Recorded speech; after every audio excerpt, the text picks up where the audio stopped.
What was the penalty? We're not watching football. Might be time to get a new phone for. My parents are getting me a new one for Christmas. Okay. You go first. So after mile 16, I don't really remember anything.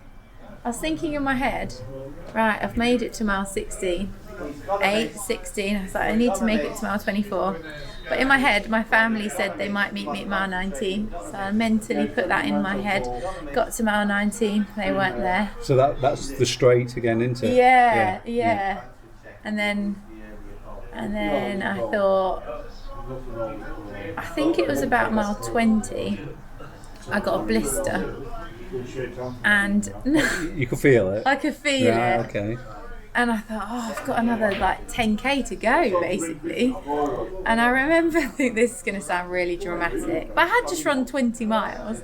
So I imagined that the flap of the like bottom of my toe was coming off. Now, in reality, this blister, when I looked after the marathon, was like about the size, smaller than a 5p piece.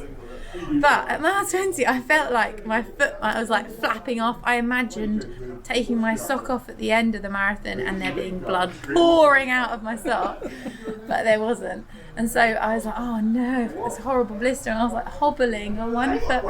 And then I just had to get over it really until mile 22 when I got another stitch, and then that was when my life ended really, and I just cried. Had you stopped talking about it?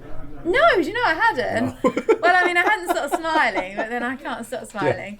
And do you know what? Because when I got the blister, I thought, well, I can't stop.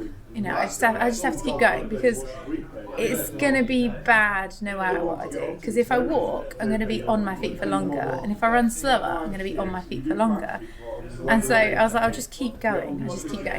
And it's crazy how your brain works, yeah. Isn't it? Because I was having similar thoughts in regards to speed up, then you'll be at the end. Yeah. But the body just wasn't, just not taking it. No. Because it's like 16 to 18, I really, up to that point, it's like you say, smiling. Yeah. Total smiles. And 16 to 18, I thought, right, the pace has dropped a little bit here. I really need to concentrate. And I did try putting it in again, but it was like from the 18, it was like, right, come on. Yeah, just grit. Yeah. But probably around the same point as you then, around 20. Yeah. I could feel everything starting to go. Just a little sore. And was going around, and so it must have been before the straight. Yeah, because you hit mile 22 on that straight bit, right. Didn't you? So I'm not sure. But it was like a big bend curving round. And the only thing I remember about it is that my feet, as I'm going around this bend, my left one started crossing my right one. No! And everything started, and I was going to the side of the road, and there was nothing I could do about it. Luckily, there wasn't anybody around me. There was nothing I could do about it, and it was spinning. And there was a St John's ambulance on the corner. Yeah. A bloke there's about 6 of them. This bloke and girl caught me as I was going into the fence. Into the barrier. So, but everything just started, and there's nothing I could do about it. Do you think you hadn't taken on enough? Or? So, I've no idea, because it's like I said, for this marathon, I've done everything spot on. So I mean, the training, the pace, nutrition. I was carbing for 4 blooming days. I should have had energy to burn. And it was just like, I don't know what it is. Yeah. But it was just like... lucky there was no one in the way. And I just remember, he said, and they bumped me down on the pavement. And I said, I can't, I'm still on for 4. I just remember the holy grail. I was trying to get up and legs were all wobbly. I'm still on for 4. And they said, and they gave me some water. And I sat there for a minute, 2 minutes, something like that. And they got me up. And I went, right, And I went, whoa. Oh, Everything was just all over the show. Everything's moving. But look, there was a water stop about half a mile. Yeah. It was like going down the hill. Oh, yeah, because you go round the corner and then, And it was just going down. So I grabbed a water from there, and there was no way I was getting back on that pace. No way at all. So it's weird. So that's probably hitting the wall, as they call it at 20. Yeah. That's the only thing you can call it. But yeah, it was really. I just remember going, I'm still on. I'm gonna still make on. it. See, I don't think I hit the wall. I think I just had an unfortunately timed blister and an unfortunately timed second stitch. But I'm still loving it. And even at mile 22 and I had this stitch, that was worse than the first one. And I thought to myself, God, my legs don't even hurt. Had you had the banana by that time? Yeah, I'd already had the banana, Right. And I'm I'd just been wondering why you drinking got my the stitch, that's all. tailwind. Yeah, I have no idea. I'd been having tailwind. I'd been getting water at every station. Yeah. I actually found I don't think there was enough water. So by the end, every station I took 2 because I was just really thirsty. I was trying to drink to how it felt. But Do you not find that? I didn't find that. No. All right. No, I don't Because know. I was only having 3 sips because Yeah. on one of them I had half a bottle. Yeah. And I was like, Yeah, no, I didn't. I took a bottle and I drank it for like the whole time until I got to the next one, or for about a mile. Right. And then threw it, and then got another one, and I must have drunk about 4 litres of fluid on that run. So maybe that was what the stitch was. I had this stitch, and I was like, and I thought my legs don't even hurt that much. Like, I could feel I'd been running, but they didn't hurt, and I thought, if I didn't have this stitch, I'd be able to run faster. Right. And it was frustrating because I thought, I don't feel tired, I don't feel sore, I just have a stitch, and it was like gripping my You muscles. see, at that point, my legs were heavy. Yeah. Everything was heavy at that Just point. felt like, yeah. But then I got to mile 23, maybe 23 and a half or something, and by this point I hadn't seen my family since mile 6, and at each point I thought, I seen them at mile 13, they weren't there. Maybe 14, they weren't there. 19, they weren't there. That's when I started to sort of get a bit upset. Oh, they've abandoned me and gone home and left me forever. And then mile 22, I didn't see them again. And I got to mile 23 and a half, and I could hear this like thing, and I thought, that sounds like Harrison. And then I looked over there and there was green, and so we were running. It was a really wide path, and all the runners were on this side. There's a blue line, which is like the most direct route, and we were all on this side. I was in the middle somewhere, and then there was like quite an empty space there, and they were on that side of the road, and I could see their t-shirts, and then they were like, Melissa!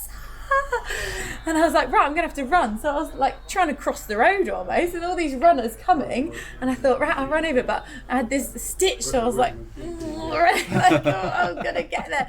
And then I high-fived them all, and they were like, yay! Yeah, and all the excitement of that made my stitch go away. Right, brilliant. So then I Brilliant. just carried on running, and I was like, oh yay, I'm nearly at the end. And then obviously there was only like 2 miles or something, 3 miles maybe left to go, and that was it. I was like, right, I can do this now. I'm gonna go. Yeah, no, I was really struggling at that point. It's like we were saying earlier, you do black out. Yeah, don't remember. And the only parts. things I can remember is there was a lady, and I saw her, and again she was probably about 70, and I could see her start to go, and I presume she was similar because her arms stayed at her side, and she just went bang onto her chin.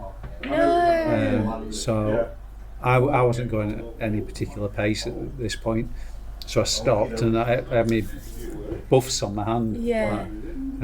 So I got one of my buffs and I put it against her chin. But the marshals were there so quick. It was really quick. well, wasn't it? But I just thought, I think she, because you could see her eyes, they were just like kept rolling up, and I just kept thinking, wow, I hope she's okay. Yeah.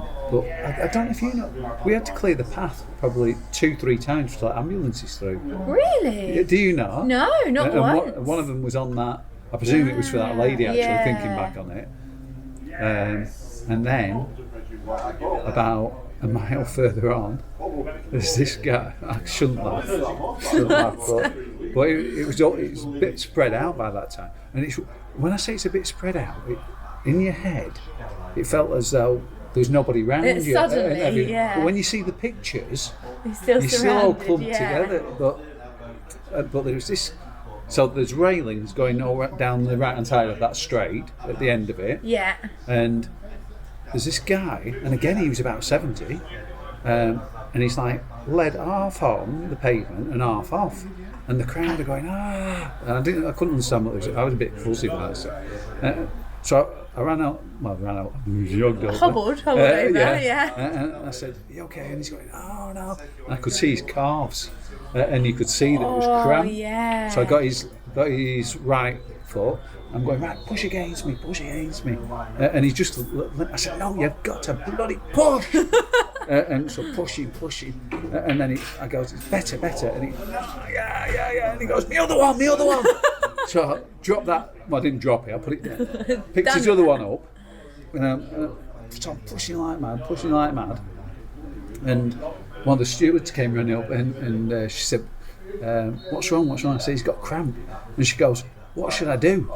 And I went, "Just do the same. Grab his other foot." And then as I said, grab his other foot, he went, "Ah." And I could see it because I was looking at his other, and you could just see the muscle just go, the muscle just. and so I grabbed one, and he's got the other one, and I went, all right, and he went, "No, they're both."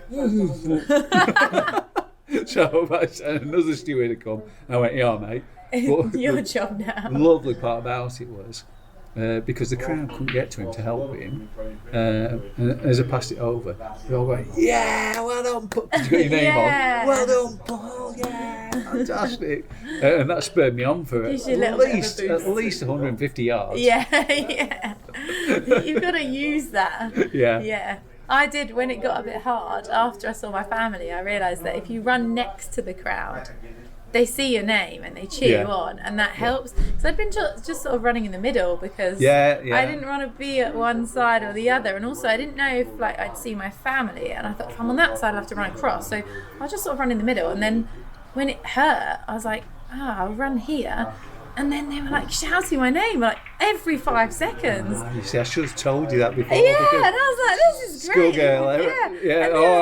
I always make sure I'm next. Like throwing sweets at you, and it was amazing. And then they were shouting like, "You're still smiling. You're the smiliest runner." Yeah. And I was like, "Oh yeah, I just can't switch this off."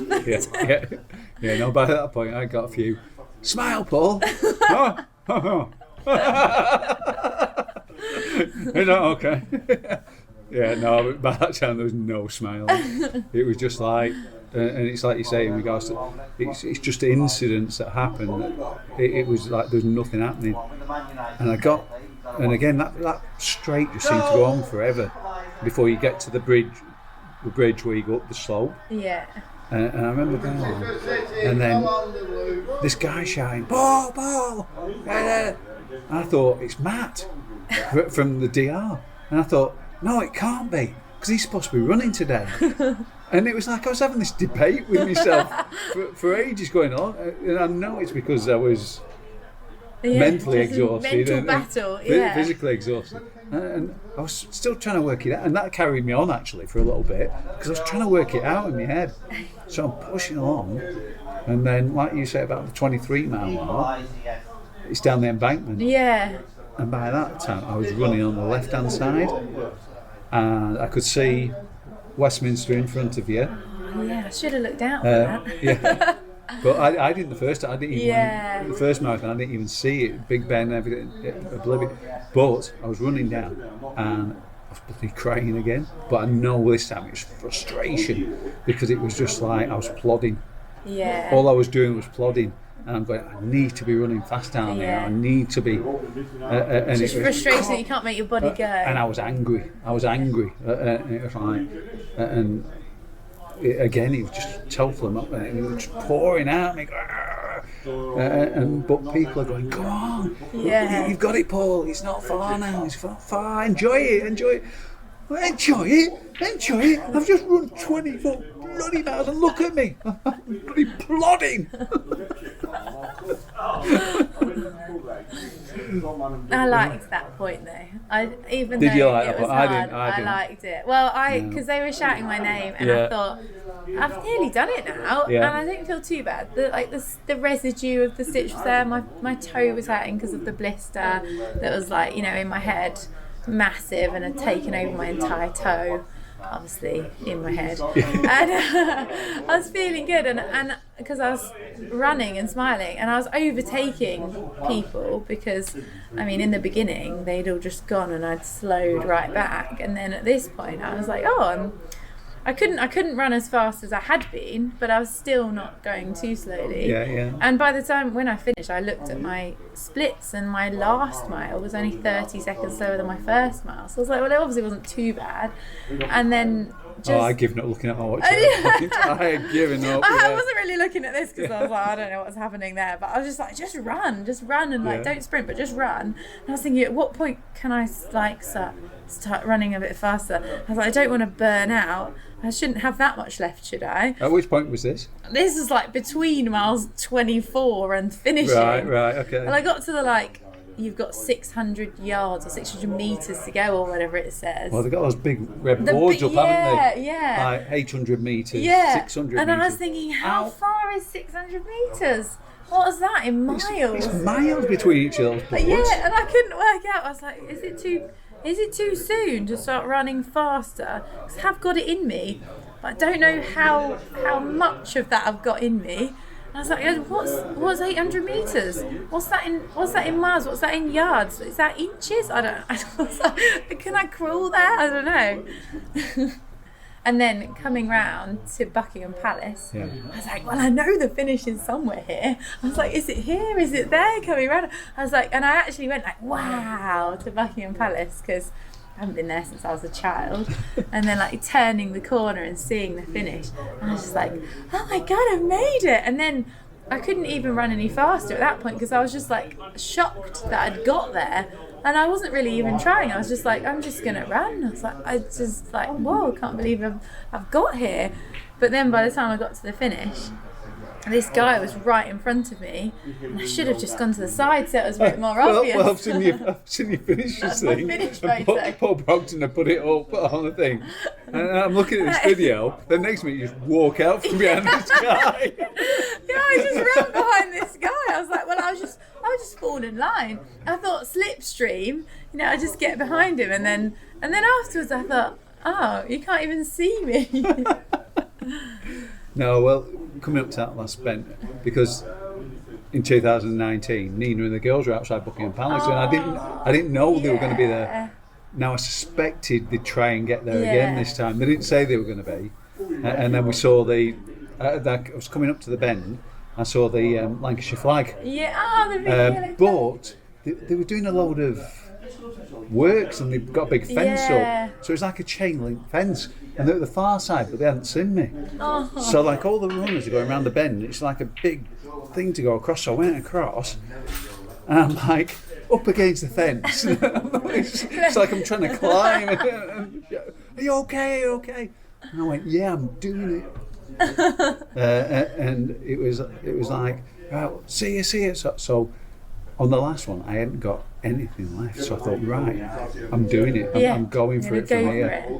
And I know it sounds, but it was like going up. Right, I'm going to pass them. I'm going to go past them, and I'm going. And it was hurting, and I was crying. And that picture I showed you before, and the chairman of our running club, Chris Adams, I don't know if you know him. I don't know, he said I didn't show any sure emotion last time, and I crossed the finish line like I'd just been out shopping for groceries. Zombie, yeah. So this time I was going up, and I was going down the mile. I was going, yes. And then, funny enough, in the pictures, the guy behind me, every movement I did, he's copying. I should have gone up, going, giving it. Next time. Yeah. So I was coming out of the finish line, yeah. And it was just like people must have thought I was mad. But it was like across the finish line, and then that was it. boom, the floodgates. I thought I'd been emotional before the floodgates opened. It was just like, where's my bag? Where's my bag? I need my bag. Oh, I thought I'd be like that because in the 2 weeks before. I wasn't in the first one. Maybe it's the luck of doing the first one. Yeah. In the 2 weeks before the marathon, every time I pictured crossing the line, I burst into tears.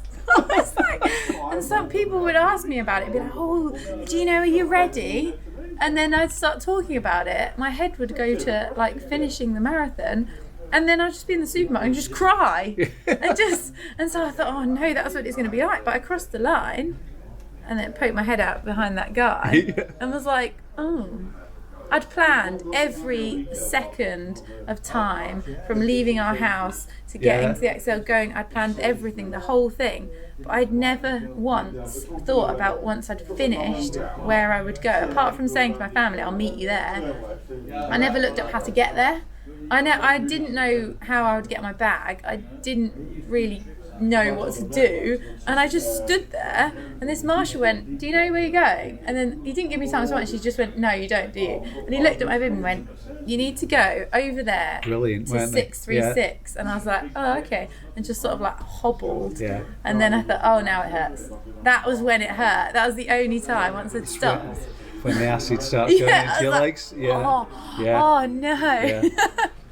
I forgot to say, around the 23 mile, there was a big lad, Asian lad, and teenage cancer trust. And I was really struggling, and he put his arm.